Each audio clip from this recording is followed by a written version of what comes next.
Muy buenas noches, señoras y señores, ¿cómo están ustedes? Bienvenidos a otra edición del Péndulo por Unicanal.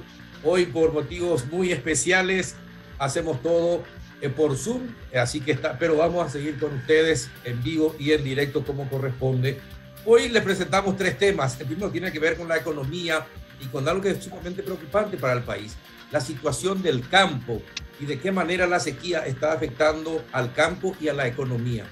Para hablar de este tema nos van a acompañar esta noche el ingeniero Héctor Cristaldo y don César Jure de Capeco. El segundo bloque vamos a hablar con la doctora Sandra Irala, la directora de Vigilancia de la Salud, por el avance de Omicron en Paraguay. ¿Qué está pasando?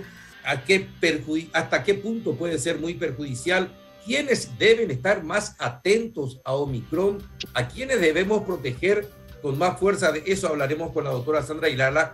Y el último bloque vamos a hablar acerca de la seguridad y el impecable trabajo que hizo la SENAT en la lucha contra el narcotráfico. Dio un golpazo que incluso fue tapa a nivel internacional. Nos van a acompañar justamente la doctora Zully Rolón, la directora de la SENAT, y el fiscal interviniente en el caso Niva, el doctor Isaac Ferreira, el fiscal. Antes de ir al primer corte, les invito a compartir un rico café Lavazza con aroma, sabor, cuerpo inconfundibles. Lo distribuye Cafepar en nuestro país. Lavazza, el expreso italiano por excelencia. Pausa y ya volvemos.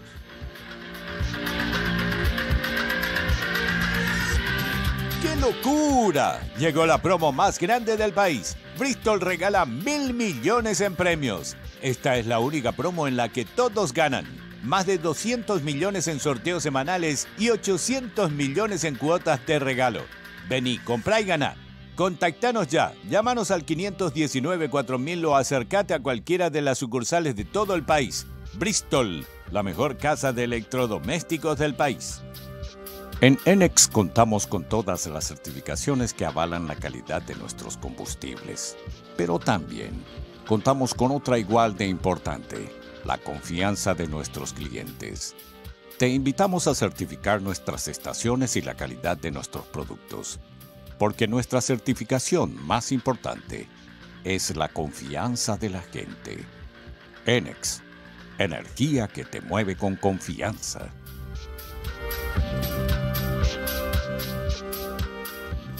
¿Qué tal? Buenas noches, ingeniero Héctor Cristaldo. ¿Cómo anda?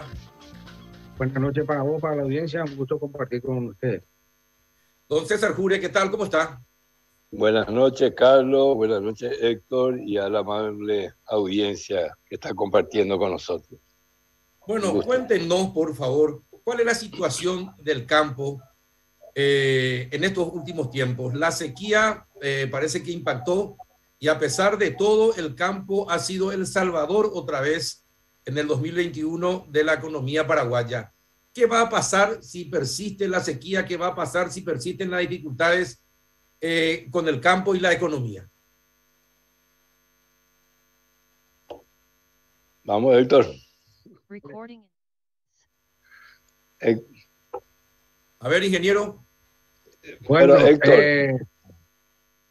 en el 2021 realmente el campo se puso las pilas. No, en el 2020 ya no paró con la pandemia, siguió sosteniendo la economía, no faltó alimento para la gente y veníamos bien. Es decir, el 2021 cerramos un año razonablemente bueno por precio y con producción también un poco inferior a la del 2020, pero con volúmenes importantes para sostener el proceso. Este 2021-2022, esta cosecha que venía bien, arrancó con alguna dificultad en septiembre. A partir del 1 de octubre empezaron las lluvias con normalidad. Hasta fines de noviembre veníamos bien. Las perspectivas eran una buena cosecha. Todo el mundo estaba expectante en eso y optimista. Y a partir de diciembre se dieron la combinación de tres fenómenos. De día, temperatura muy alta, de noche, viento sur y más fresco, y déficit de lluvia. Esa triple combinación hizo que las plantas, al tener su fisiología, no completen su ciclo y mueran antes de cargar en los granos, es decir, hubo aborto de flores, aborto de vaina, y los rendimientos se están volviendo muy preocupantes porque están muy por debajo de lo que se estaba esperando, que era un promedio de 2.850 kilos por hectárea, llegar por lo menos a 10,5 millones de toneladas. Hoy estamos lejos de eso. Nosotros ya el 21 de diciembre hicimos una primera evaluación. En 30 días cambió el escenario y teníamos ya un estimado por debajo de los 2.000 kilos por hectárea. Entonces, con eso, con la salvedad también que a partir de ahí, si llovía, se iba a estabilizar y iba a poder, los cultivos un poco más tardíos podrían rendir mejor, pero si no llovía, como ocurrió, solamente aguaceros dispersos, lleva a una disminución gradual cada día que pasaba sin llover, era una pérdida más. Y estamos en ese escenario, ya se adelantó parcelas que tenían que cosecharse en esta semana, ya se cosecharon en Navidad. Entonces, todo eso es una alteración muy grande. Es difícil dar un número a nivel nacional porque las lluvias fueron aguaceros las 2 últimas lluvias. Al norte llovió mejor en la última lluvia que en el centro, sur, oeste, excepto bolsones donde cayó lluvia. Entonces es muy difícil decir un número, pero sí que vamos a estar entre las 4 peores cosechas de los últimos 25 años, sí. Y la peor cosecha fue la del 2012, hace 10 años, justamente una niña doble como ahora, 2 años continuados la niña. Sí, y recuerdo. Los rendimientos fueron de 1.367 kilos. Entonces, no estamos lejos de eso y a lo mejor si sigue este tiempo podemos estar más complicados todavía. Bueno, y entre el año pasado y este año, ¿cuánto es menos el rendimiento por hectárea? Entonces, ¿cuánto estiman ustedes que sería? ¿30, 35, 40%? Yo creo que más. Para el 21 de diciembre ya estaba entre 36 y 43%. Y hoy estamos más que eso y es difícil. Vamos a pasarlo el 50% probablemente. Es difícil estimar todo, porque como te digo, las informaciones son parciales y es un mosaico. Una vez que se coseche todo o venga una lluvia y pare el daño, ahí podemos evaluar qué es lo que estamos teniendo. Pero evidentemente parcelas que había expectativa, como la de ciclo medio o ciclo tardío, que podían recomponerse y mejorar los promedios, están también en caída libre. Entonces, las tempraneras del promedio no llega a 1.200 kilos. Entonces, está complicado el escenario, es difícil. Ya no vamos a tener los 4.000 millones de dólares de ingresos de divisa, eso va a afectar al dólar.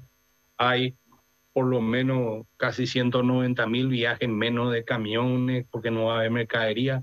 Entonces es un escenario muy complicado para toda la economía. Paraguay es un año de buena cosecha, buen año económico.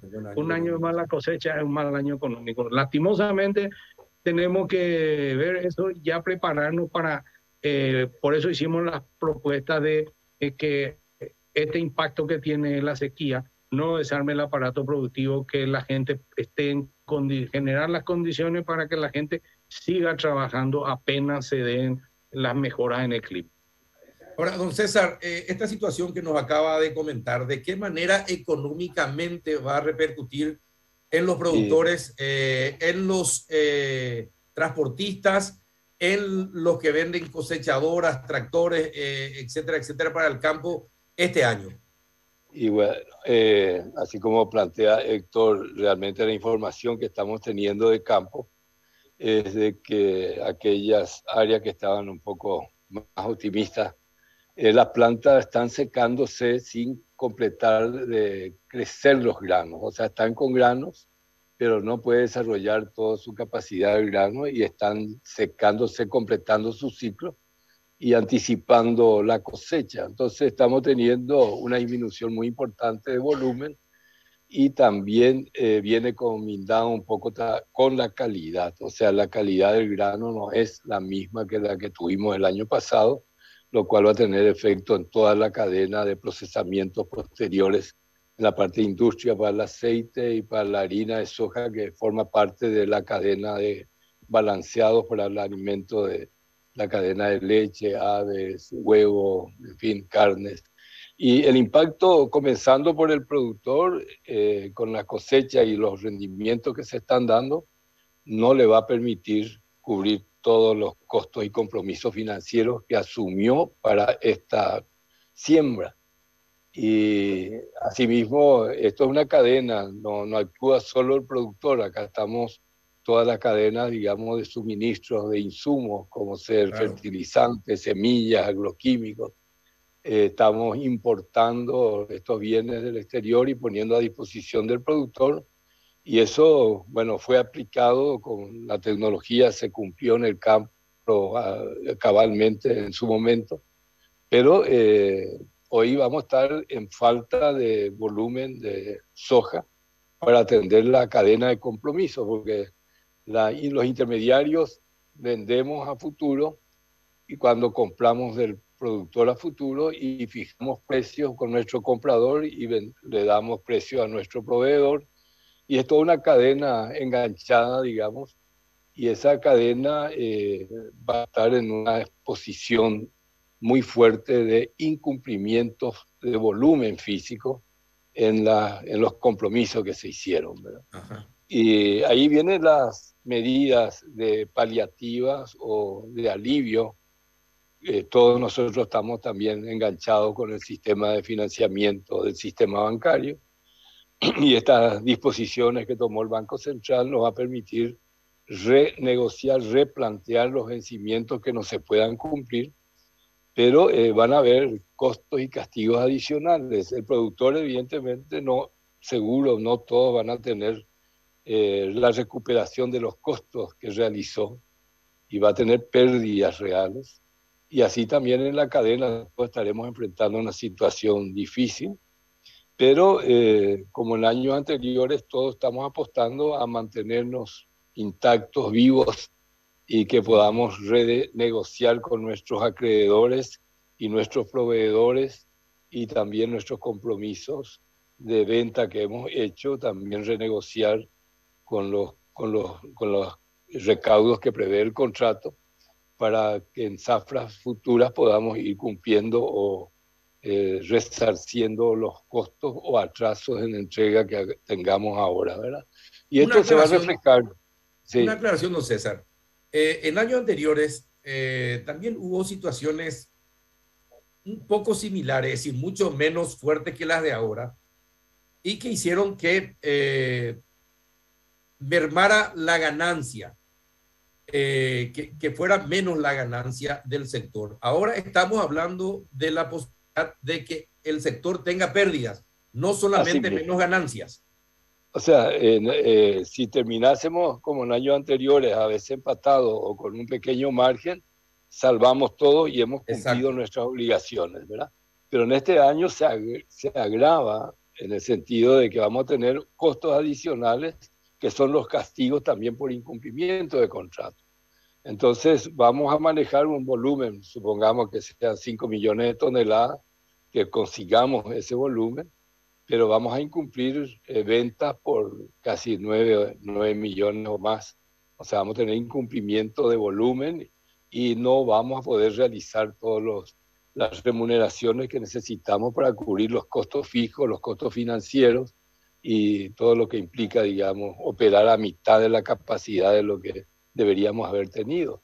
En lo que hace al flete fluvial, al flete terrestre, en fin, vamos a estar expuestos en esa situación. Este es un año de pérdida, no de menor recaudación o menos ganancias, es de pérdidas. Este va a ser un año de pérdidas. Sí. Ajá, es bueno que se aclare eso.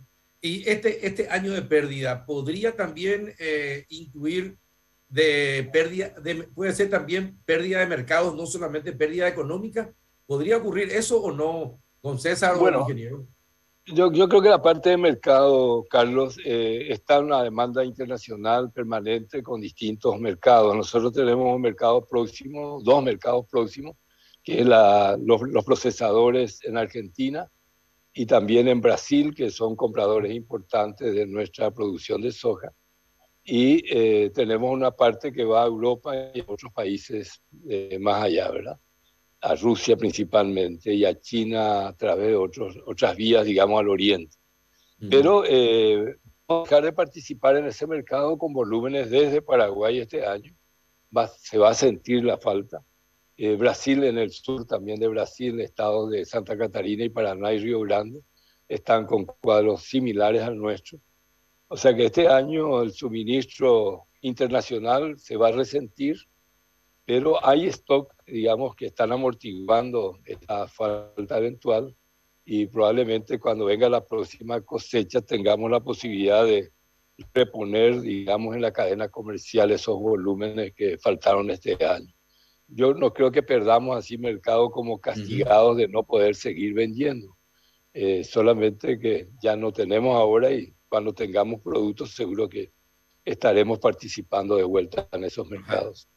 Ahora, ingeniero, la situación del campo en general, no solamente la sequía complica al campo, también la violencia, también los secuestros, las invasiones siguen perjudicando al campo. ¿Cómo estiman ustedes que va a ser este 2022 en ese sentido? Es decir, no solamente la sequía y la falta de producción o las pérdidas, sino también está el componente social en este caso, y que muchos consideran social invadir campos, por ejemplo, ingeniero.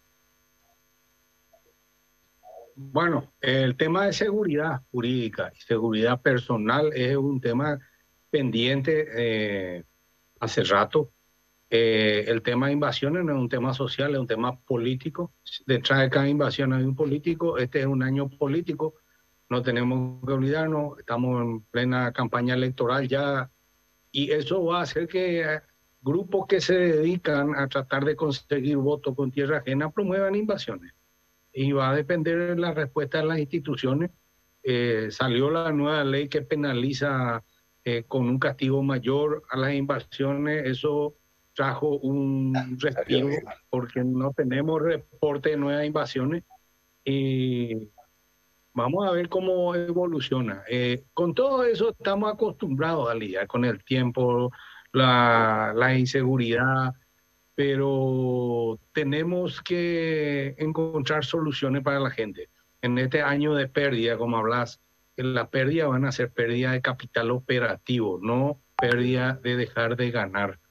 Y hay que entender que en la cadena de la soja, en este momento, el 23% del área está en manos de campesinos productores de menos de 20 hectáreas. Hay 865.000 hectáreas en manos de campesinos productores que con mucho esfuerzo se fueron insertando en la cadena, estaban ya con un nivel de capitalización bastante razonable, y ahora este golpe que le descapitaliza es un tema no menor que merece la atención de darle las condiciones para que el próximo septiembre ellos vuelvan a sembrar y tengan todo lo que necesitan para seguir trabajando.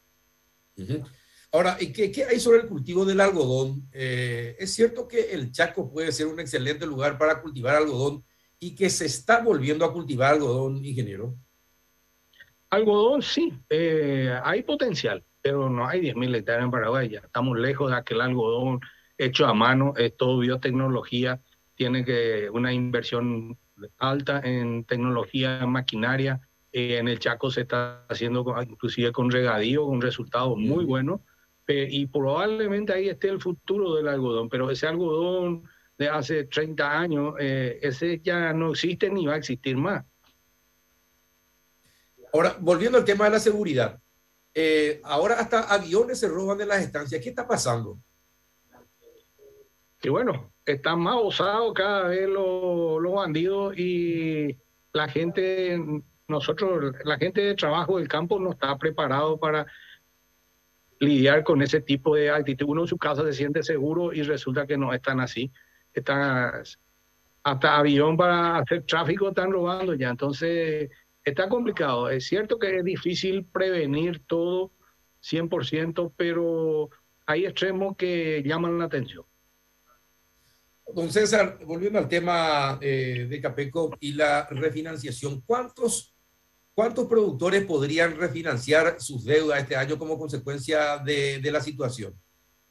Yo creo que en el sistema financiero, lo que están, digamos, participando del sistema financiero formalizado, creo que todos tienen garantías puestas, que son, digamos, la tierra, la propiedad, que realmente es de alto valor, que son garantías reales que dan, digamos, solidez económica a su cuenta y a su situación.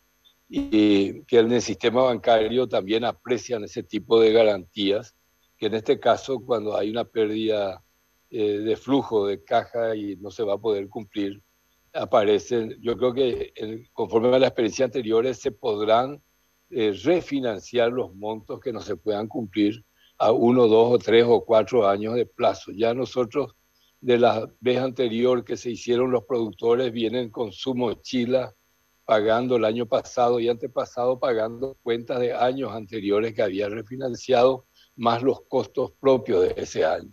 Y va a ocurrir lo mismo, en años siguientes el sistema va a tener que seguir financiando los costos de cultivo de ese año y asumir el financiamiento a plazos por compra de maquinaria, por compra de insumos y lo que esté financiado en el sistema bancario por el productor o por los intermediarios, que también pueden recurrir, digamos, a esas facilidades que permite ahora el Banco Central.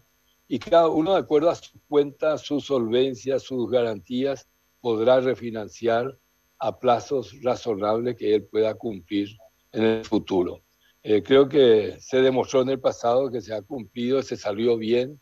El sistema financiero ha estado muy sólido y bien, digamos, líquido, que esta situación se va a poder. No es dinero nuevo, prácticamente es reciclar los financiamientos que se hicieron a plazos de 2 o 3 años para cubrir, digamos, en las futuras siembras y mantener la posibilidad de los préstamos para los costos corrientes de financiamiento corriente. Yo creo que el sistema va a responder positivamente. El gobierno, por lo menos, con la medida que anticipó, entendemos nosotros que los señores de los bancos y financieras también están en condiciones de atender caso por caso y ir reprogramando esas cuentas, como dice Héctor, para mantener intacto el sistema productivo y volver con la producción en septiembre, esperando que tengamos un clima ya diferente al de ahora. Inclusive hablando de resiembras, muchos estaban preparados para volver a sembrar ahora sobre las primeras cosechas o áreas de cultivos que se eliminaron, no se llegaron ni a cosechar, sino se eliminaron para poner una siembra, lo que le llamamos la safriña, con soja, y es la época también de cultivo de maíz. Y en este tema de clima, febrero, no sé, luce, es razonable.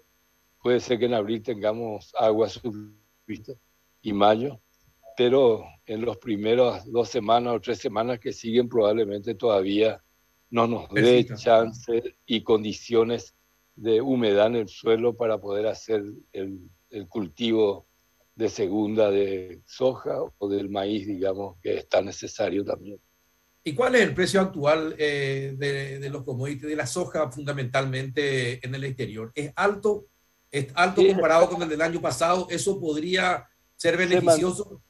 Se mantiene con pequeñas oscilaciones. Hubo un pequeño aumento de un 5%, bajó otra vez, está ahí en el orden de 4.50, 4.60 dólares la tonelada en el mercado internacional, ¿verdad? Hubo momentos que llegó a 500 y pareciera como que el mercado internacional todavía no cree en la merma de producción que vamos a tener acá en Sudamérica. Y entonces no es que sintió mucho en el precio todavía la situación, ¿verdad? Pero está razonablemente bien, por orden de los 500, 510 dólares más o menos en los últimos días en el mercado internacional. Perfecto. Bien, don César, ingeniero Cristaldo, muchísimas gracias por compartir este espacio del péndulo, muy especial porque todos estamos por Zoom. Y así que les agradezco, don César, muchísimas gracias y qué bueno tenerlo después de mucho tiempo en contacto. Bueno, gracias Carlos, a ti, a tu audiencia y a Héctor. Realmente no es ningún gusto compartir malas noticias, pero lastimosamente es la realidad. Sí. Y como decía, vamos a extrañar al 2021 en todas las líneas, tanto fiscales como en las cuentas generales del país, ¿verdad? Muchas gracias, Carlos, y buenas noches. A ti, a tu audiencia. Gracias, ingeniero Cristaldo. Muchísimas gracias también a usted, como siempre, por estar Gracias. allí. Gracias, Muy Carlos. bien. Muchas gracias, ingeniero. Muchas gracias. Y a la vuelta de la pausa con la doctora Sandra Irala, ¿qué es el Omicron? ¿Y qué nos está causando en estos momentos? Ya enseguida con la doctora. Todos tienen miedo a algo, incluso el calor. Bristol trajo a Paraguay a un monstruo del Polo Norte donde ya no queda calor alguno. Y nosotros le damos la bienvenida. Es el Cuculelé del calor. Sí, llegó para espantar el calor de tu hogar.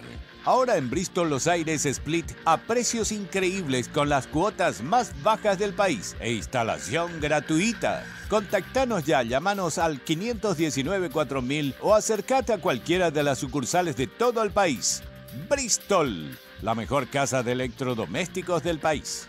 Farmacia Vicente Scavone, más de 86 años de trayectoria a tu servicio. La más amplia línea de medicamentos, perfumería, cosmética, cuidado personal, juguetes y mucho más. La atención personalizada y el asesoramiento que buscas está en Farmacia Vicente Scavone, las 24 horas. Llámanos al 418-5000 o por WhatsApp 097-418-5000.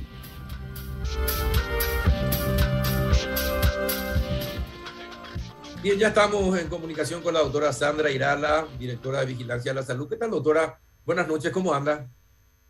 Buenas noches a todos. Bueno, ¿qué es lo que nos está causando Omicron? ¿Por qué de repente entró Omicron en Paraguay y en menos de 15 días un revuelo, la gente que consulta, que se hace hisopado, los casos aumentaron tremendamente y por primera vez los chicos están teniendo casos graves en una cantidad que antes no teníamos, doctora? ¿Qué causa, qué está pasando?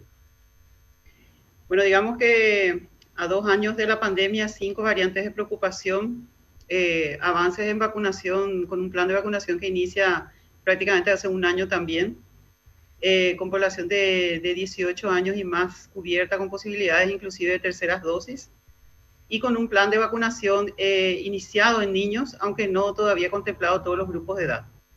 O sea, ese es el pantallazo muy resumido del tema, ¿verdad? Uh-huh. De los 2 últimos meses, diciembre y enero, son meses de mucha interacción social, de viajes, ¿verdad? Y se agrega, digamos que esa presencia que puede significar un poco de dificultades en el momento de contener una pandemia. Se agrega una variante de preocupación el 26 de noviembre que es mucho más transmisible y que a nivel del hemisferio norte y en Sudáfrica, que es también el hemisferio sur que surgió, determina que los casos pueden inclusive duplicarse en 48 horas. Entonces, esa rápida escalada, sí, esa es la característica de esta variante, que es de muy rápida expansión en muy poco tiempo, ¿verdad? Entonces, lo que se ve que ya a un poco más de 1 mes y medio de conocer, ¿verdad?, la existencia de esta variante, se ve que su poder de transmisión, digamos, es muy rápido y muy eficaz, ¿verdad? O sea, un infectado transmite inclusive a 8 o 10 personas, lo que se tenía con la variante ancestral de Wuhan, que era entre 2 a 3. Entonces, digamos que es inclusive 5 veces más transmisible que la ancestral de Wuhan. Nos vamos comparando siempre con la primera, ¿verdad? Entonces, con una todavía, digamos, presencia de Delta, que no hablamos de formas leves con esta variante, hablamos de unas complicaciones parecidas a sus antecesoras, se habla de que esta variante aparentemente, a pesar de su alta transmisibilidad, determina presencia de cuadros que pueden ser más leves. Ahí discutible, ¿verdad?, si es la biología propia de la variante o es también que encuentra una población vacunada, ¿verdad? Entonces, lógicamente, si uno se ve afectado estando con protección vacunal, el cuadro de hecho puede ser más leve, ¿verdad? Uh-huh. Entonces, actualmente digamos que tuvimos un salto de casos entre la semana 52, que es la última de diciembre, y la primera del mes de enero, que terminó este sábado. Pero el problema es que este salto de casos, digamos, se ve superado en estos 3-4 días de lo que va esta semana, en el que el número pasa de 1.600 a 3.000 y de 3.000 a 4.000, ¿verdad? Entonces, esta escalada, por supuesto, pone ya en compromiso a la respuesta sanitaria, primero en lo que es testeo, que de hecho, bueno, se están haciendo los relatos de lo que puede pasar con respecto a eso, ¿verdad? Y lo siguiente, lógicamente, es la presencia de muchos pacientes en urgencias. Y el temor es del requerimiento de camas posterior. Sí, el tema es más contagiosa, pero la vacunación hace que sea menos peligrosa. Yo creo que es importante que eso lo digamos, doctora, para que la gente entienda que se tiene que proteger con la vacuna. Pero también tiene una característica, este Omicron, según he estado leyendo, para hablar con usted tuve que leer mucho, es el hecho de que afecta fundamentalmente a los niños menores de 8 años, que son los que todavía no se vacunaron, y que incluso en Paraguay creo que hay 5 o 6 chicos intubados, si no es más, en este momento como consecuencia del Omicron. Entonces, creo que tenemos que decirle eso a los padres para que los padres protejan a sus hijos y se vacunen ellos de tal manera que cuando lleguen los chicos a la hora de la vacunación no corran tantos riesgos como están corriendo ahora, doctora. Así es. De hecho, el hecho de afectar a población y tener fallecido es bastante preocupante y triste ver eso, ¿verdad? Sí. Pero cuando afecta a niños, por supuesto, esas sensaciones aún, digamos, de más desaliento en el sentido de querer que no suceda que niños estén afectados, ¿verdad? Entonces, la única manera es que yo creo que no se puede negar el efecto favorecedor de las vacunas, ¿verdad? Lo que nos va a llevar al fin de la pandemia, al final, es esa estrategia, ¿verdad? Entonces, las motivaciones que podemos tener nosotros para realizar cualquiera de nuestras actividades o cualquiera de nuestras decisiones en lo que es cuidado de salud tiene que estar, digamos, más apoyado aún en que yo debo proteger lo que más quiero, ¿verdad? Entonces, lógicamente, estos niños que aún no han podido acceder a la vacunación están desprotegidos. Es la población susceptible en este momento. Es lo mismo que cuando entró el virus y nos encontró a todos susceptibles, ¿verdad? Ahora nos encuentra con diferentes grados de protección, pero a los niños es la población que puede encontrar, porque no se ha contagiado tanto en todo este tiempo y que puede afectar más a ellos, ¿verdad? O sea, esa es la parte que tenemos que entender de que sí hay que vacunarse para protección propia y de los niños. Uh-huh. Que según los estudios científicos, ¿cómo evitamos una pandemia? Y es el hecho de que vacunemos en pandemia hace que rápidamente aparezcan variantes del virus al que estamos combatiendo con las vacunas. Sí, las pandemias forman parte de la historia de la humanidad y seguirán, ¿verdad? Seguirán porque esa interacción, ¿verdad?, entre los patógenos y el ser humano, digamos que se dio siempre. Siempre la humanidad trata, ¿verdad?, de contener. Las vacunas justamente van de camino también junto con la humanidad. Entonces tenemos, digamos, enfermedades que han sido erradicadas, controladas y en vías de eliminación, ¿verdad? Entonces, con esa experiencia, digamos, negar el hecho de que la vacuna es beneficioso es, digamos, simplemente no querer aceptar una realidad que hay, ¿verdad? Entonces, viruela no tenemos, ¿por qué? Porque se logró, digamos, erradicar gracias a la vacuna, ¿verdad? Y no escuchamos enfermedades que antes eran un problema como difteria, por ejemplo, porque está controlado por vacuna, ¿verdad? Ahora bien, esa cobertura tiene que ser buena a nivel poblacional. Y en el caso de COVID, la distribución de vacunas debe ser equitativa. O sea, hay continentes como África que su cobertura de vacunación es menos del 10%, ¿verdad? Entonces, ¿dónde van a surgir las variantes que van a amenazar al final al mundo, inclusive a los productores de vacunas? De este lugar, ¿verdad? Entonces, digamos que ese es el desafío también de comprender de que yo puedo querer proteger a mi población, por supuesto, de esa de prioridad, pero debo comprender que no, si no hacemos un esfuerzo mundial, eso no va camino a que se termine pronto, ¿verdad? Y amenaza nuevamente con surgimiento de variantes, ¿verdad? Claro, Omicron viene de Sudáfrica, aunque algunos... Exactamente, aunque algunos dicen que por lo menos 20 días antes ya estaba por Europa también, antes de que se detectara en Sudáfrica, ¿verdad? De cualquier manera, es cierto lo que dice, Por ejemplo, el sistema COVAX, que supuestamente iba a servir para igualar la distribución de las vacunas, fue un fracaso para Paraguay. Hoy, ¿cómo está el sistema COVAX y las vacunas y Paraguay, doctora? Bueno, el sistema COVAX tenía un objetivo que era, digamos, el propio de la distribución de vacunas, que era tener, ¿verdad?, disponible, pero a través de que cedan también los países productores, ¿verdad? Un lote, ¿verdad?, como para que pueda ser distribuido, ¿verdad?, en los países que no tenían posibilidad de producir, ¿verdad? Pero empieza, digamos, una carrera de inclusive tratados bilaterales como para obtener más rápido la vacuna de diferentes biológicos. Por eso que en CONOSUR tenemos una variedad de biológicos distribuidos, 7 inclusive en nuestro país, ¿verdad?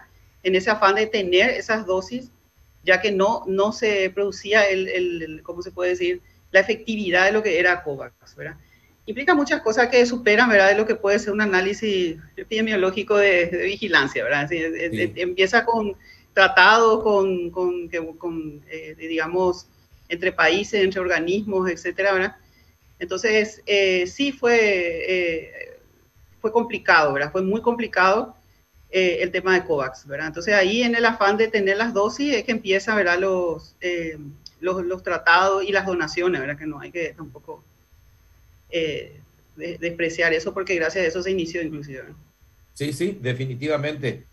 Simplemente que falló en su afán de hacer que los países menos poderosos pudieran acceder a la vacuna. Y fíjese que nosotros apostamos todo por el sistema COVAX. Hoy, por ejemplo, necesitaríamos que el sistema COVAX le diga a Paraguay, nosotros vayamos con Paraguay, acá le damos para los chicos, le damos tanta dosis de vacuna. Pero ni siquiera eso nos puede dar COVAX hoy, doctora. Bueno, esos tratados, digamos, son más bien a nivel ya de gobierno, ¿verdad? Ya supera un poco de lo que es mi competencia, ¿verdad? Pero sí se hacen muchos esfuerzos. Yo soy testigo de que los esfuerzos son todo el tiempo, ¿verdad?, con la idea de tener la mayor cantidad posible de dosis en el menor tiempo posible, porque eso también está el tiempo, ¿verdad?, para poder cubrir a la población, ¿verdad? O sea, yo soy testigo que esos esfuerzos se hacen en forma constante, solamente que van un poquito más de lo que es el área de mi competencia de esa parte, ¿verdad? No, entiendo, y le agradezco que sea muy prudente en ese tema. De todas formas, lo que quiero significar con estas críticas a COVAX es simplemente que le falló a Paraguay, le falló a otros países, y es una lástima que esas cosas sigan ocurriendo y que nuestros chicos hoy corran el riesgo, por ejemplo, porque nos fallaron en la provisión de vacunas. Pero, en fin, como usted dice, esto me imagino que Cancillería y el gobierno estarán tratando de negociar para que no falten para los chicos. Así como están las cosas, doctora, ¿cuáles son las prioridades que tiene que atender Vigilancia a la Salud de acá hasta que comiencen las clases, por ejemplo? Bueno, ahora mismo tenemos que ubicarnos, ¿verdad?, en lo que es Omicron, que aquellas estrategias de vigilancia, inclusive para contener, que era uno de ellos, por ejemplo, era el rastreo de contactos, inclusive por nuestros organismos normativos, digamos que es un poco difícil mantener, ¿verdad? Un cambio también en lo que es la característica del testeo, que antes era, digamos, una prioridad, el testeo que se decía al principio. De modo también todo era para contener, ¿verdad? Entonces, por el espectro de asintomático que tiene esta enfermedad, que fue una de las cosas que más complicó, ¿verdad? Digamos que nosotros estamos acostumbrados a vigilar enfermedades que puedan tener, que son así de rápida expansión, que tienen síntomas en el que uno identifica al enfermo, pone la sospecha, pero no le está haciendo un testeo para operarse, para pasar de un país a otro. O sea, una implicancia en costos también de efectividad y también de dar respuesta, ¿verdad? Entonces, eso es lo que Omicron cambia un poco, ¿verdad? Entonces, inclusive ahora, los nuevos protocolos de ingreso al país ya van desescalando un poquitito lo que es tanto de testar, ¿verdad? Porque el nuevo protocolo que nosotros tenemos para ingreso justamente considera que el Mercosur tenemos la misma realidad, la misma variante, se hace dominante en el mismo tiempo, el número de casos aumenta en la misma proporción. O sea, para fines prácticos, según los cuidados que yo tenga, da igual que esté acá o en Argentina, el riesgo es el mismo de contagio, ¿verdad? Entonces, en esa tesitura, ¿verdad?, insistir con las medidas sanitarias también de protección, que no es solamente la vacuna, sino es también con más hincapié ahora la mascarilla, para justamente esa combinación de ambas cosas es lo que puede llegar a evitar que sea, digamos, masivo el contagio, ¿verdad? Entonces, hasta cierto punto y hasta donde tenemos que evitar que nuestro entorno se contagie, ¿verdad? Entonces, si yo voy al trabajo, tengo que procurar ir vacunada, ¿verdad? Y también con la mascarilla y tratando de mantener la distancia. Pues, en alguna forma se disminuye esa posibilidad de contagio. Ahora ustedes están recomendando otra vez volver a trabajar por cuadrillas, doctora.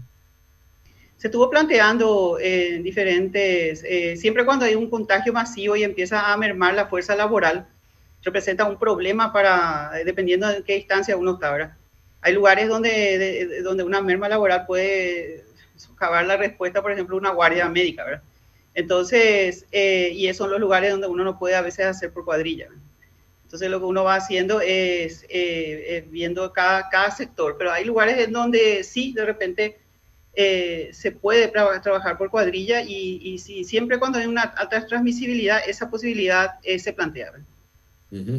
Bueno, y en cuanto al pase sanitario, ¿cuál es el objetivo? El pase sanitario, como usted dijo, en el Mercosur, ¿es necesario o el pase sanitario es para los extra Mercosur? Pues el pase sanitario tiene varias connotaciones. A mí particularmente me gusta la palabra pase, ¿verdad? Porque es como si fuera que doy aprobación para, ¿cómo se puede decir? Circular, ¿verdad? Sí. Entonces, me gusta más decir que, digamos, el pedido de constancia vacunal, ¿verdad? Es un pedido de constancia vacunal con una medida de protección, identificando los lugares y las situaciones en que yo puedo tener un mayor riesgo de contagio. Entonces, digamos, hay que pensar también que si es una estrategia que se sabe funciona, es la que puede sacarnos de la pandemia. Hay personas que se adhirieron voluntariamente a esta vacuna para protegerse, tienen también derecho de no enfermar, ¿verdad? Entonces, siempre hay que respetar las opiniones, las libertades, pero también hay que mirar un poco el derecho del otro que está enfrente, ¿verdad? Y también es una inversión muy grande. Una inversión es digamos que el tributo que cada ciudadano aporta a su país como para comprar un medicamento que puede mejorar la salud de la población. Entonces, pensando en todo eso, lógicamente la vacunación es el eje ahora para tomar las decisiones, el eje para el ingreso al país, para la cuarentena y aislamiento, y eventualmente para aquellos lugares o situaciones en que puede representar un mayor riesgo, como por ejemplo un evento. Entonces, lógicamente, esa circunstancia tendría que estar. Hay derechos fundamentales que, por supuesto, uno no va a cuestionar, ¿verdad? Por ejemplo, el derecho de educación del niño, ¿verdad? Entonces, eso no, por supuesto, no se va a poner en ese lugar, esa circunstancia. Doctora, ¿cuál es el relacionamiento que tiene el Ministerio de Salud con la policía y con las municipalidades y gobernaciones? Le hago esta pregunta por lo siguiente. Somos muy proclives a violar las normas acá en Paraguay. Como no hay castigo, generalmente, entonces estamos acostumbrados, está en nuestro ADN ser vivos, entre comillas. Pero estamos en pandemia. ¿Y qué pasa?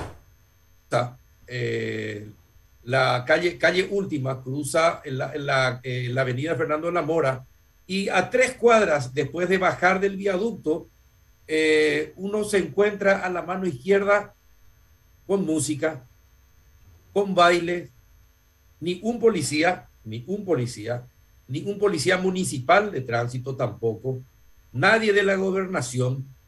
Entonces uno dice a la pucha, y se abre el portón y uno ve gente aglomerada bailando tranquilamente sin tapabocas, pero ninguna autoridad competente para combatir eso. Y eso se reproduce en muchas ciudades y en muchos municipios del país. Por eso le pregunto, ¿cuál es la calidad de relacionamiento que ustedes tienen con aquellas fuerzas que tienen que impedir, fuerzas de seguridad, que deberían impedir o por lo menos deberían exigir que el que entre con mínimo con su tapaboca, doctora? Bueno, el ministerio, digamos, tiene, de acuerdo al Código Sanitario, ¿verdad? Tiene la potestad de determinar cuáles son las enfermedades que van a ser vigiladas, que pueden representar un problema para la salud, ¿verdad? y cuáles son las medidas a ser instauradas de modo a poder evitar la propagación. O sea, esa es, digamos, una potestad y también es una obligación, ¿verdad? Y en eso se establecen aquellas medidas y normativas que justamente determinan qué hay que hacer para evitarlo, ¿verdad? O qué medidas hay que tomar de protección, y una de ellas, por ejemplo, es la mascarilla, ¿verdad? Entonces están las normativas que hablan de que sí, en espacios cerrados, etcétera, tienen que portar la mascarilla todos los que están presentes, ¿verdad? El ministerio no puede ir a controlar porque no tiene el rol, digamos, de lo que es control, ¿verdad? Exacto. Por lo menos en estas actividades, ¿verdad? Entonces ahí, digamos que al principio, cuando se estableció la cuarentena dura, ¿verdad? Y había decretos en el que se determinaba eso, se trabajaba en forma coordinada, ¿verdad? Siempre fue difícil también para la policía poder, ¿cómo se puede decir?, hacer cumplir, ¿verdad? Porque hay una cierta resistencia ciudadana y en ese roce también de repente... Entonces, habiendo una legislación para ellos que les apoye, de repente es también un poco más fácil, ¿verdad? Pero tiene que ser una mesa de trabajo a nivel interinstitucional para que pueda funcionar, ¿verdad? Sí. Y eso ya después ya de que, digamos, hubo la flexibilización, ya, digamos, ahí fue un poco más ya disruptivo. Ahora, la municipalidad sí tiene un rol. La municipalidad sí tiene un rol especial en el control, ¿verdad? Y sí, es una cuestión de reactivar y de poder llegar a un acuerdo con ellos, ¿no? Porque ellos están en todos lados, ¿verdad? Son más de 250 distritos, digamos, y una cantidad de municipios, y ellos sí determinan a veces inclusive, algunos municipios ahora de Cordillera, por ejemplo, determinaron tipo día D para poder vacunar y fue un éxito. Se logró un aumento de la cobertura de vacunación. Y eso, por ejemplo, es un rol del municipio a favor de la salud de su población particular, ¿verdad? Y hubo también, ¿cómo se puede decir?, ejemplos, que en el momento en que subía mucho en un distrito, por ejemplo, recuerdo de Itapúa, el municipio determinó que 2 semanas se iban a suspender todo lo que era eventos y qué sé yo, ¿verdad? Y lograron disminuir sus casos. Esos son ejemplos que son buenos también, ¿verdad? No, definitivamente. Es que todos tenemos que colaborar en esta tarea, porque de lo contrario van a seguir existiendo variantes, van a seguir apareciendo variantes y la gente va a seguir enfermando y muriendo cuando eso se podría evitar, doctora. Lo que pasa es que la conducta humana tiene muchas características que nosotros lo medimos desde nuestra perspectiva y puede ahí resultar que podamos no entender, pero también tenemos que ubicarnos en el otro lado, ¿verdad? ¿Qué mide mi riesgo? ¿Qué hace que yo mida mi riesgo, ¿verdad? Y cuando una persona es joven, parece que el riesgo que mide es mucho menor, tiene menos miedo. Entonces ahí, digamos que no desaprueba prácticamente una medida que puede significar algún tipo de protección, pero también hay que pensar que este cuidado no es solamente personal de responsabilidad, sino que ser solidario. Yo puedo enfermar leve, pero la persona que está a mi lado o que es de mi entorno puede no tener esa misma evolución, ¿verdad? Cierto. ¿Y de qué manera le perjudica al sistema de salud en el mundo que importantes referentes deportivos, políticos, de la cultura, del cine, sean antivacunas o traten... hablen de conspiraciones y compañía y no hagan caso de lo que la ciencia les está diciendo? ¿De qué manera eso perjudica una buena planificación en materia de salud? Y mucho, porque son, digamos, yo puedo tener una opinión sobre cualquier medicación que pueda recibir, pero sí, yo decido por mí, pero no puedo instar al otro a que desapruebe una medida que está siendo, digamos, recomendada por autoridades sanitarias, no solamente locales, sino mundiales, ¿verdad? Con base científica y con, digamos, resultados que son demostrables y que son objetivables, que podés buscar y podés revisar, ¿verdad? Pero depende también de dónde, digamos, estamos viendo esa respuesta, porque un lugar como Asunción, donde tenemos acceso a la información, tenemos, digamos, un nivel tal vez socioeconómico un poco mejor en general, es diferente de un área rural. Entonces, el concepto de vida, inclusive en el área rural, es distinto. Entonces, debemos enfocar de una forma especial también desde nuestro punto de vista, y después está también la población indígena, por ejemplo, que tiene sus propias creencias. Exacto. Y en la que uno también tiene que digamos, adaptarse y ver cómo llegar, ¿verdad? O sea, ese sí es un desafío para la salud que nosotros no podemos dejar de cumplir. Es una obligación que tenemos, ¿verdad? Y ver la estrategia de cómo llegar. Ahora, todo lo que hacemos y decimos tiene consecuencias. Y si estamos en un lugar en donde podemos ser, digamos, líderes de opinión, más todavía si tenemos una posición determinada, como usted dijo, ¿verdad? Puede ser un médico, puede ser un tenista, así mismo. Puede ser, exacto. Un basquetbolista, sí. Exacto. Entonces, son líderes, tienen seguidores, y lo que hagan o digan tienen consecuencias, ¿verdad? Entonces, ahí uno tiene una responsabilidad cuando uno está diciendo algo que puede perjudicar al otro, ¿verdad? Y lo mismo pasa con el tenista que quiso entrar en este país, ¿verdad? Sí. Este país, Australia, ¿cuánto invirtió en vacunación y cuántos de sus pobladores aceptaron la estrategia promovida por sus autoridades, ¿verdad? Un esfuerzo del gobierno. ¿Por qué una persona que no pagó impuestos, que no pagó para esas vacunas de los australianos, puede no adherirse a una condición en la que sí ese país estuvo y que hizo el esfuerzo para poder proteger a su población, ¿verdad? Entonces, ese país tiene la potestad de determinar qué pone en riesgo a su población, y el que tiene que entrar a su país tiene que adaptarse, ¿verdad? Bueno, y finalmente, ¿qué opinión tiene usted de los médicos que en contrapartida hacen un comunicado los sindicatos y dicen que no van a atenderle a las personas que lleguen a los sanatorios si no están vacunados? Está la contraparte. Por una parte están los deportistas, como acabamos de decir, pero por otra parte están los del sistema de salud que toman este tipo de actitudes y comunican que podrían llegar a ese tipo de actitudes. ¿Qué piensa usted de esa situación?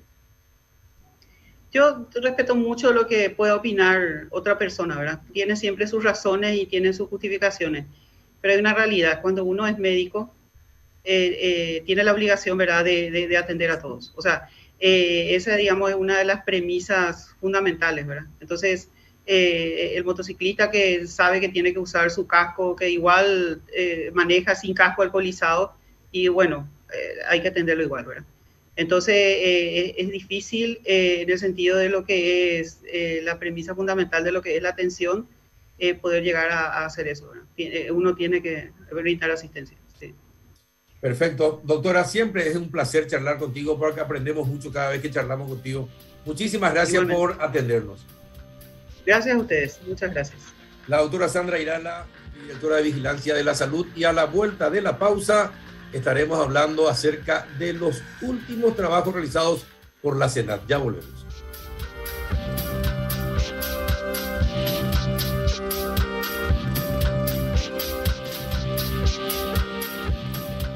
Y entramos en el último bloque del PED con la ministra de la Senat, la doctora Zully Rolón. ¿Qué tal, ministra? ¿Cómo anda?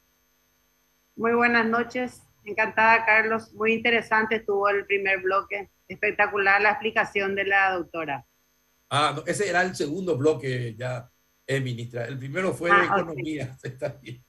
Bueno, cuéntenos qué es Navis y desde hace cuánto tiempo que estaban en ese operativo. Sí, Navis es un operativo que pudimos cerrar el domingo, un operativo que estábamos ya siguiendo desde hace aproximadamente 8 meses, y es uno de los casos autónomos de Senat que se inició dentro de la Dirección General de Inteligencia, que para nosotros también fue muy satisfactorio haber cerrado porque nos permitió ir conociendo a este tipo de estructuras que se dedican especialmente a contaminar contenedores, ¿verdad? Y que perjudican nuestro comercio exterior. Por eso para nosotros fue doblemente satisfactorio porque empezamos a conocer también de qué manera se manejan esta estructura. Porque como sabrás, Carlos, el narcotráfico es una actividad ilícita, multimodal, como le llamamos, porque van actuando de distintas maneras, se organizan como empresas, tienen una división de trabajo. tienen una logística interesante detrás, y romper esa estructura y además incautar drogas para nosotros fue muy satisfactorio. Y también la cantidad de droga, casi 1 tonelada que estaba ya siendo acumulada. Ahora, el hecho de que allegados a políticos hayan sido detenidos, ¿eso qué implica? ¿Eso qué implica para la CELAC? Siempre se sospechaba que había algún tipo de interacción entre el sector político y el crimen organizado, sobre todo el narco. Y ahora, ¿qué significa todo esto? Y las personas detenidas, ¿algunas de ellas son financistas del operativo? Realmente nosotros, Carlos, investigamos hechos. Desde el momento en que perfilamos a estas empresas y les empezamos a seguir, vamos investigando hechos, vamos vinculando el caso en sí o el suceso en sí con distintas personas. Lo hacemos realmente en forma objetiva, siempre bajo la dirección del Ministerio Público. Todos nuestros casos son verificables y auditables, utilizando, por supuesto, nuestros procesos especiales de inteligencia. Y realmente, sinceramente, si hay un político, un médico o alguna otra profesión de por medio, para nosotros es igual. Ajá. Por supuesto, esto se mediatizó mucho porque hubieron condimentos políticos, por decir, y también personas que anteriormente estuvieron incursionando dentro del ámbito político. Pero eso no es para nosotros importante, sino que lo importante fue que cerramos el caso con una incautación importante, rompimos la estructura logística y el resultado satisfactorio para la institución. Uh-huh. Doctora, ¿y quién es el capo o quién era el jefe en todo este operativo desmontado? Sí, según nuestras investigaciones, el responsable de la estructura era el señor de apellido Balbuena. Era el que organizaba y encontraba, realizaba todas las tareas de lograr de que la organización tenga en cada lugar una persona y que sea una persona que sepa hacer el trabajo, por decir. Uh-huh. Es así que en una estructura como esta siempre está el capitalista, los que organizan la operación, los que intervienen en el proceso de traslado, de transporte, los que participan facilitando los trámites legales de algún modo, porque para enviar esta cocaína en contenedores se tiene que hacer una exportación legal. Hay que comprar los rubros que exportamos, cargar los contenedores, etc. Bueno, y cada una de estas personas tenía su tarea dentro y el responsable de ello era esta persona de apellido Balbuena. Balbuena. Los más detenidos estaban siendo, participaban en cada cadena de ese proceso administrativo, por llamarlo de alguna manera, y también las 2 personas que fueron detenidas ayer se encargaban de la parte logística, del transporte, del aseguramiento de que la carga llegue. Como me dijo uno de los agentes, incluso actuaban de campana en ruta para poder ir liberando camino para cuando la carga estaba en ruta, ¿verdad? Cuando usted dice liberaban caminos, ¿pagaban a los que controlaban para evitar controlar las cargas que iban por la ruta? No, yo no dije eso, sino que limpiaban el camino en el sentido de que informaban en este momento está libre, pueden pasar, etc. De hecho que es todas estas conductas y también esas situaciones que me estás comentando o cualquier otra implicancia va a ir surgiendo en el transcurso de la investigación, porque el Ministerio Público también incautó, juntamente con Senat, por supuesto que acompañamos los operativos, varias documentaciones, varias otras evidencias y también los aparatos telefónicos que van a seguir dando bastante insumos para la investigación futura. ¿Y cómo ocultaban? Ellos preferentemente sacaban del Paraguay cocaína que venía de Bolivia o de Colombia, ministra. Sí, sí, como saben ya los que están en el medio y vos también, Carlos, Bolivia, Perú, Colombia forman parte de ese reducido grupo, como siempre digo, de países que produce cocaína para todo el mundo. Eso está en todos los Exacto. portales y dichos por los propios expertos, ¿verdad? Y bueno, y de esos lugares viene la cocaína y por supuesto, como nuestro espacio aéreo no tiene tanto control, bajan en aviones y de ahí se transporta hasta nuestro departamento central o región oriental. También cruzan por la frontera seca hacia Brasil, porque también Brasil tiene distintas vías de tránsito y que lleva también a alta mar. En este caso, estas 947 estaban siendo destinadas para bajar por hidrovía y salir hacia Uruguay o hacia Argentina para llegar a ultramar. Por supuesto que el mercado europeo es siempre el camino a quien quiere llegar este tipo de proveedor, porque es donde la cocaína tiene el mayor valor. Ministra, ¿y cómo es posible que la cocaína baje en San Pedro y de San Pedro recorra toda la región oriental y termine en Ñembucú para salir hacia la Argentina y Uruguay? ¿Qué pasa con los controles al respecto? Policial, militar y de otras organizaciones de seguridad. ¿Cómo es posible que eso ocurra?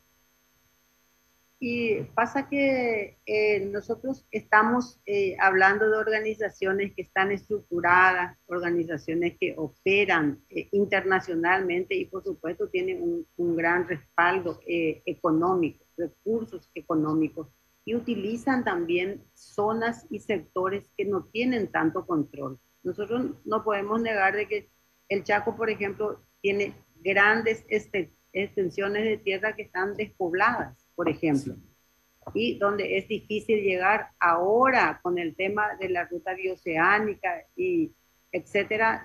Además de traer el progreso, también puede llegar a ser una ruta del narcotráfico, pero la región occidental siempre tiene vastas extensiones despobladas con menos control y ellos buscan esos espacios por donde transitar sin mucho control. Yo no digo de que, y tampoco voy a negar, ni voy a ser tan necia de decir de que no existan pago a distintos controladores o lo que sea, ¿verdad? Porque eso puede llegar a suceder y de hecho sucedió, porque hace solamente 2 semanas, por ejemplo, la fiscal Lorena Ledesma consiguió una condena de 16 años contra policías que hacían el apriete, como le llaman, a estos narcotraficantes también y permitiéndole el paso. O sea, esas cosas están ocurriendo y fueron demostradas también en su oportunidad.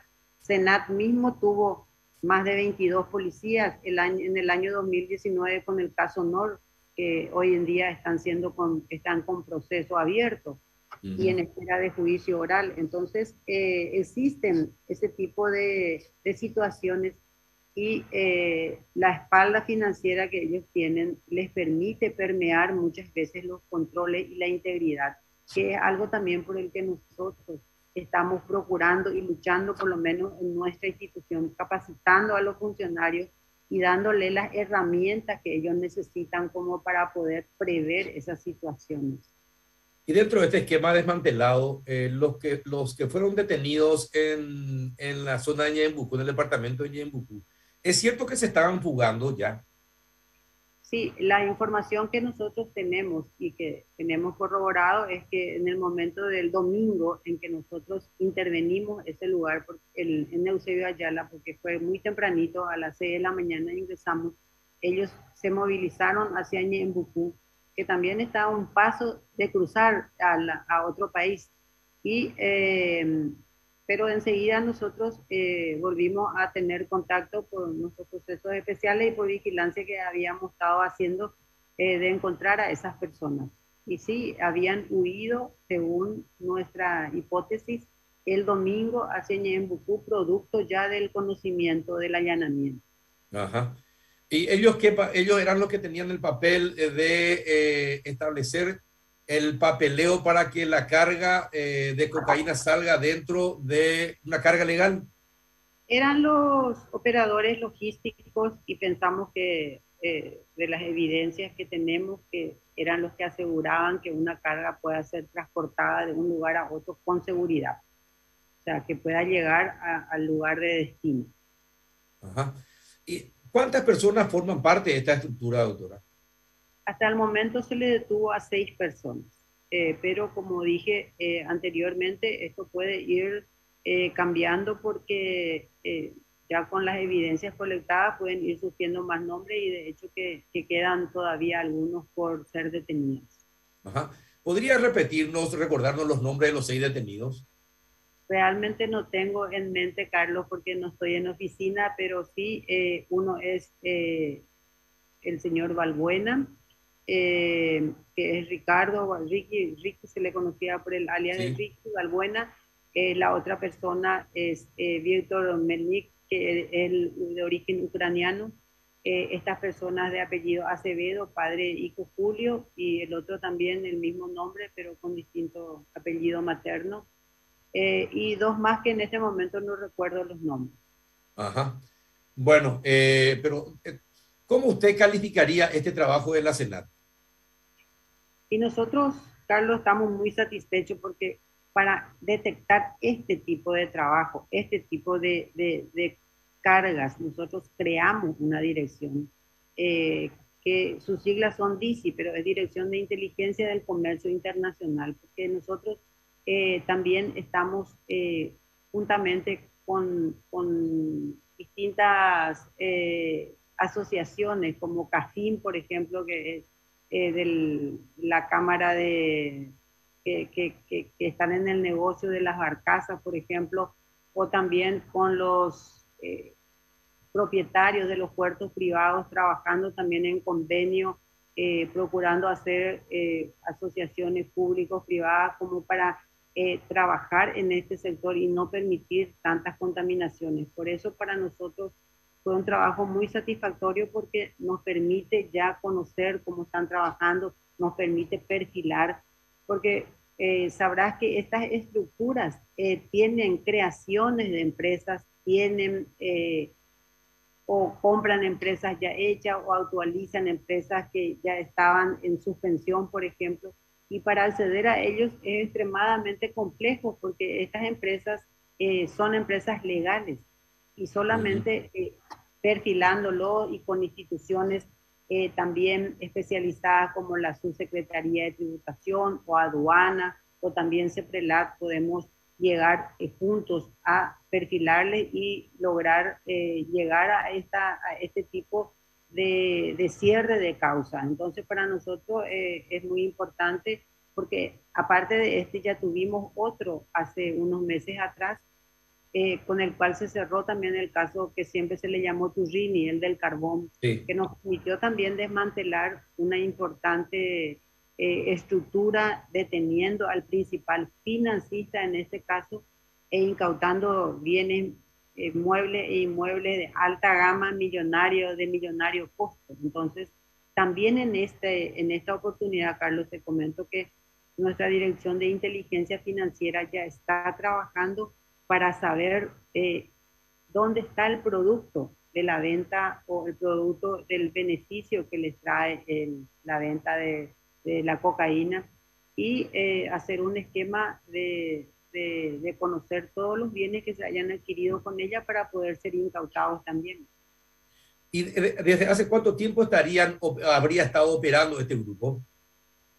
Y nosotros pensamos de que en esta estructura de envío de cocaína al exterior no es tan antigua, es más reciente, pero también estuvimos en uno de los allanamientos, se incautaron también evidencias que son las maletas, por ejemplo, maletas que parecerían ser que iban a estar destinados o ya fueron utilizadas como para enviar cocaína por medio de las maletas, contaminando de esa manera y utilizando las famosas mulas, por ejemplo.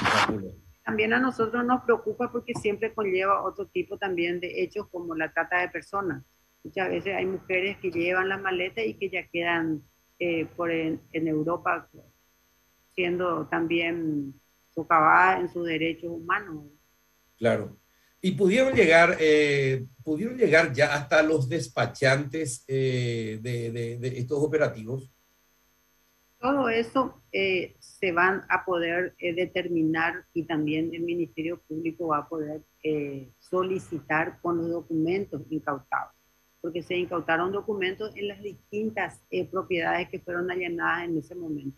Y esto es lo que documentalmente nos va a ir dando seguramente más insumos, como dije anteriormente, para poder llegar a otras hipótesis o también confirmar estas como estás diciendo. ¿Y cuáles son los puertos que más utilizaban para los envíos? Y los puertos, en general te digo que según Europol existen varias rutas marítimas. Ellos las clasifican, por ejemplo, en norte, media y ruta africana. La ruta africana y la media siempre parten de América del Sur, que van también para África, pero siempre pasan por España. Aunque vayan a Holanda, casi siempre pasan por la península ibérica, ya sea España o Portugal. La ruta media, por ejemplo, va de América del Sur hasta Cabo Verde, Islas Canarias, va por Europa Occidental, pero siempre los puertos más utilizados son las de Rotterdam, por ejemplo, y que también tienen policías bastante especializadas, que son policías aduaneras, que permanentemente están trabajando en este sentido. Claro, pero los puertos de los que salían acá de Paraguay, ¿cuáles eran los más comunes y usados por ellos? ¿Y tienen o no tienen todos los equipamientos tecnológicos para detectar las cargas? No, de hecho, Carlos, nosotros en los puertos privados no tenemos escáneres para poder detectar, solamente se pueden hacer por perfilados, ir y hacer una inspección con los canes antidrogas, por ejemplo, que es imposible hacerlo de todos, porque no tenemos muchos recursos y tampoco tenemos muchos agentes canes. Pero sí, estoy muy confiada de que según expresiones del propio presidente de aduanas, del director nacional, perdón, que este 2022 ellos van a estar adquiriendo los escáneres para todos los puertos privados. O sea que vamos a tener ese control. Para nosotros va a ser una gran ayuda y ya quedarían solamente para adquirir los radares para cuidar un poco el espacio aéreo. El espacio aéreo, sí. Ahora, radares y aviones interceptores, ministra. Sí, así mismo es. Nosotros también como Senat necesitamos equipos de tecnología, equipos de inteligencia para que podamos estar también a la par que estas organizaciones, porque ellos manejan tecnología de punta. ¿Y ustedes pedirían alguna ley que establezca que ningún puerto podrá ser habilitado si no tiene escáneres? Yo creo que esa es una competencia de la Dirección Nacional de Aduana. Ahora no existe ninguna ley ni resolución que les obligue a ellos. Yo les comprendo porque permanentemente estamos conversando con los propietarios de los puertos. Si es que hubiera, seguramente ellos arbitrarían los medios, pero la aduana ya tiene la fuente de financiamiento para esa adquisición y creo que vamos caminando seguro. Yo sí soy testigo y sé que durante el 2020 y 2021 estaban previstas las compras de paquetes de seguridad y de defensa para el país, pero por la cuestión sanitaria no se pudo hacer nada y comprendemos también. Sí, es cierto, pero tienen que igual, vuelve a ser no tan comprensiva y exija un poco más, a ver, por ahí le hacen caso, ministra, pero ser muy comprensiva, porque no podemos ya ser comprensivos, porque la imagen, mire, yo estuve viendo canales europeos y en todos los canales europeos fue noticia el decomiso de la Senat. Por una parte, destacando el trabajo de la Senat y la policía paraguaya en ese sentido. Pero es triste ver gran incautación como titular, como zócalo principal de los noticieros europeos, decomiso de drogas que venían a Europa desde Paraguay, o droga paraguaya en Europa, cosas así por el estilo que nos dejan muy mal parados, ministra. Sí, sí, nosotros estamos, yo por lo menos no soy comprensiva como usted dice, pero sí tengo la promesa del ministro de Hacienda de que este año vamos a poder trabajar en alguna fuente de financiamiento para todo lo que es defensa y seguridad. Según nuestro experto que siempre está con nosotros, que es el general Grau, desde 1986 que no se han adquirido absolutamente nada para defensa y seguridad. Todos los que se adquirieron fueron solamente para facilitar tal o cual situación, y eso no puede ser. Nosotros, claro, como decís, estamos conformes, recibimos llamadas de muchas partes del mundo, también con nuestros principales cooperantes, que están muy satisfechos con la disciplina que tiene el Senat para trabajar.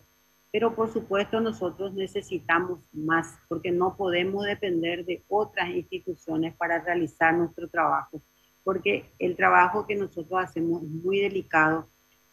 Tan luego cualquier información que se filtre para nosotros puede echar a perder nuestro trabajo. Entonces tenemos que trabajarlo de manera muy ordenada y de manera muy sistemática, y para eso necesitamos nuestros propios equipos. Nosotros no tenemos equipos propios, Carlos. Dependemos de otras instituciones. ¿En serio? ¿Y qué equipos propios, por ejemplo, querría usted de inmediato? Si tuviera la varita mágica, ¿qué equipos te pediría inmediatamente? Y le llamamos equipos de inteligencia, que son equipos que están preparados como para distintos tipos de procesos especiales que utiliza la Senat. Bueno, todos saben cuáles son las formas en que nosotros hacemos nuestro trabajo. Claro, mire, le agradezco que sea sincera, porque lo que dijo, tal vez incluso a alguien de arriba le quiera decir que no era conveniente, pero le agradezco que haya dicho que la SEDNAT tiene que usar equipos de otras instituciones. Estamos hablando de la Secretaría Antidroga más importante del país, y que tenga que recurrir a equipamiento de otros organismos del Estado, realmente refleja cuál es la política que tienen los políticos de lo que debe ser la lucha antidroga, ministra. Sí, pero es una deuda histórica, es una deuda histórica de varios gobiernos que han pasado. No solamente esta, y este gobierno siempre tuvo como norte la lucha contra el crimen organizado. Pero le digo, lastimosamente por el tema sanitario no pudimos adquirirlo, pero yo sé que en este 2022 vamos a estar seguramente con la adquisición de algún tipo de equipamientos que a nosotros nos haga falta, porque nosotros lo primero que quisimos hacer al llegar a la SENAT fue fortalecer institucionalmente a la misma, porque hacía 46 años que fue formada y los agentes no tenían una ley de carrera, una ley de su profesión, se regían por la ley de la función pública. Pero el presidente de la República y también el Congreso en diciembre del 2020, hace un año, que firmó la ley del agente especial después de una larga espera, y ahora ya ingresamos en el presupuesto general también del 2022, y van a tener oportunidades de tener una mejor posición y desarrollo personal. El agente especial de Senat gana $500 y está luchando contra estructuras solamente en Navis. Nosotros pensamos que por debajo perjudicamos en $60 millones a estas estructuras, porque eso es lo que cuesta la droga al llegar en Europa. Entonces, haber logrado esa ley y haber logrado el desarrollo, ir capacitándole cada vez más a ellos, también fue muy importante, y es importante para ellos que ellos también se sientan empoderados de su institución y que puedan defenderlo con su conocimiento. Para nosotros eso fue un gran paso, y vamos a seguir trabajando para conseguir mejores oportunidades para ellos. Mire, ministra, te deseo todo el éxito del mundo. Esto que me decís, 46 años en la Senat, no tenemos radar, tiene que estar prestando equipamiento, 46 años, y que la gente haga su cálculo de todos los gobiernos que pasaron, y 46 años y todavía no se tiene una agencia antidrogas con toda la capacidad que necesita para que su trabajo sea mucho más efectivo de lo que actualmente es, prácticamente sin nada. Así que te agradezco la sinceridad y ojalá que el ministro de Hacienda te brinde los recursos este año para que algo por lo menos pueda tener. Gracias, ministra, por estar desde tu casa. Gracias, Carlos. A vos y que te mejores. Muchas gracias, igualmente. Muy bien, la ministra de la Senat, Sully Rolón, contándonos esta realidad. Imagínense ustedes, 46 años de creación de la Senat, no tenemos radar, no tenemos aviones interceptores, no tenemos tecnología para la lucha, no tenemos suficientes hombres y aún así logramos grandes decomisos. Imagínense lo que sería si tuviéramos los recursos para brindarles todo lo que ellos necesitan. Por nuestro país, por nuestra imagen, por nuestro pueblo. Gracias, ministra, y a ustedes hasta el próximo viernes. Gracias.